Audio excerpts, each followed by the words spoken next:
tere taas! Täna on meil laual üks päris põnev geopoliitiline pusle. Ja teate, me alustame selle kokkupanemist ühes ainsast, aga üsna šokeerivast faktist, mis on pärit ühest palju kõneainet tekitanud analüüsist. See siin on number 1. Ja see on täpselt see arv raskeid jäämurdjaid, mis Ameerika Ühendriikidel praegu Arktikas üldse on. Ainult 1. Aga see number muutub, see muutub eriti kõnekaks siis, kui me paneme selle kõrvale tema päämise rivaali samas piirkonnas. Vaadake seda vahet 1 Ameerika Ühendriikidel ja üle 40 Venemaal. See allikas, mida me täna lahkame, rõhutabki just seda täiesti uskumatut ebavõrdsust. Ja nende väitel ei ole see lihtsalt statistika. See on stardipauk täiesti uuele võidujooksule maailma tipus. Okei, lähme siis selle pusle esimese tüki juurde. Miks just Arktika? Mis teeb sellest jääväljast väidetavalt järgmise suure globaalse tulipunkti? Sest see analüüs ütleb meile, et me ei tohi mõelda Arktikast kui lihtsalt jääst ja lumest. Kaugeltki mitte. See on tegelikult tulevane kullaauk. Jää sulab, paljastades meeletud maavarad ja avades täiesti uusi palju lühemad laevateid.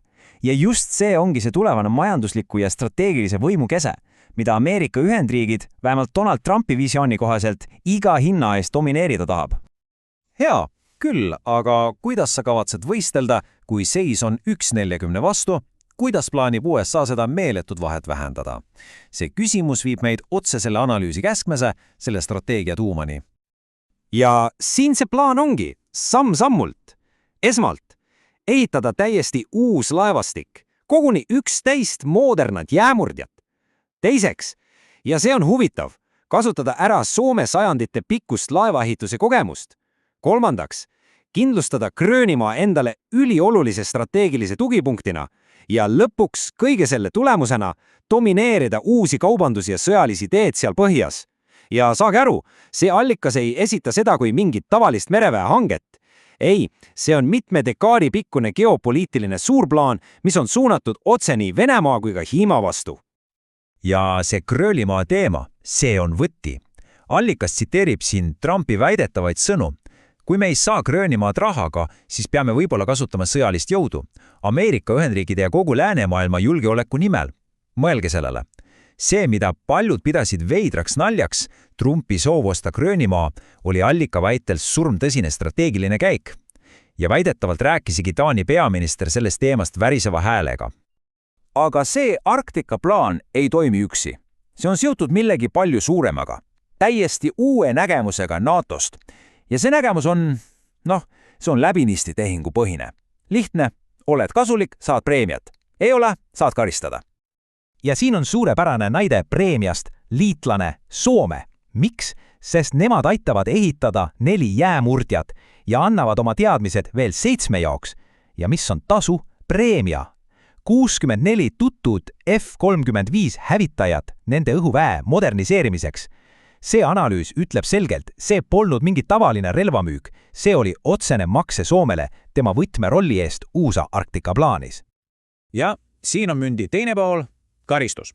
Allikas väidab, et Trump ütles Hispaania kohta otse välja, on aeg nad NATOst põrgusse visata. Miks? Sest Hispaania ei täitnud oma kaitsekulutuste kohustusi. See otsekohesus saatis väidetavalt ajakirjanike seas laiali tõelise šokilaine. Aga miks selline, halastamatu tehingupõhine lähenemine? Mis seda õigustab?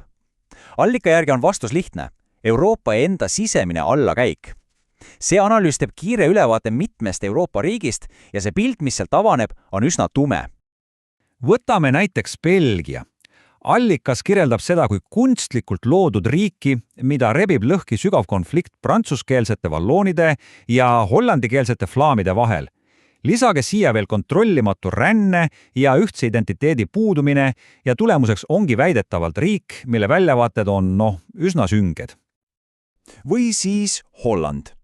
Jah, kultuuriliselt ühtsem, aga allika sõnul võitleb riik sõna otseses mõttes oma ellujäämise eest. Väidetakse, et seal käib võitlus agressiivse Marokko sisserändajate kogukonnaga ja poliitikute nagu Geert Wildersi esiletõus on selge märk tohutust poliitilisest nihkest. Sisuliselt on see uhke ajalooga rahvas nüüd teelahmel. Ja siis on Bulgaaria ja Kreeka, keda kujutatakse justkui eesliinil.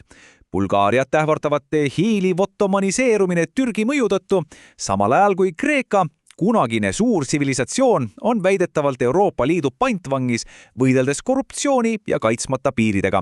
Mõlemad üritavad säilitada oma rahvuslikku olemust nii ida kui ka Brüsseli surve all. Okei, ja nüüd joomegi asja tuumani. See allikas seob kõik need tükid, Arktika, uus NATO, Euroopa väidetav nõrkus, kokku üheks suureks pildiks. Ja selle pildi keskmes on küsimus, miks väljakujunenud globaalsed institutsioonid seda kõike täiesti valesti mõistavad? Mõelge korraks, kui see visioon on tõesti nii strateegiline ja kaugele ulatuv, siis miks ei antud Donald Trumpile Nobeli rahupreemiat?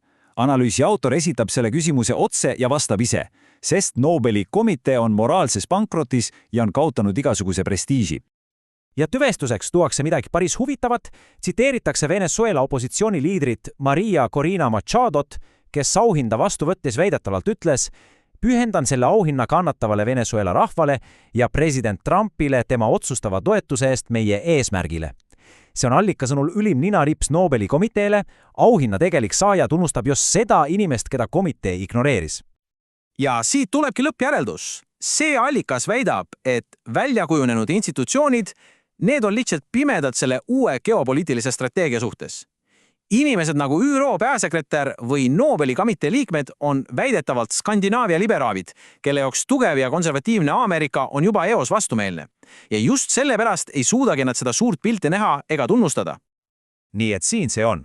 Allikas maalib meile pildi valesti mõistetud visionäärist. Mida see kõik meile tegelikult ütleb nende konfliktide kohta, mis meie tänast maailma kujundavad? Selle pusle kokkupanekul oleme näinud maailmavaadet, mis seob ühe jäämorki laevastiku ehitamise otse globaalse korra alustaladega. See on kindlasti perspektiiv, mis esitab väljakutse kõigele harjumuspärasele ja paneb mõtlema, millised varjatud strateegiad seal kulisside taga tegelikult mängus on.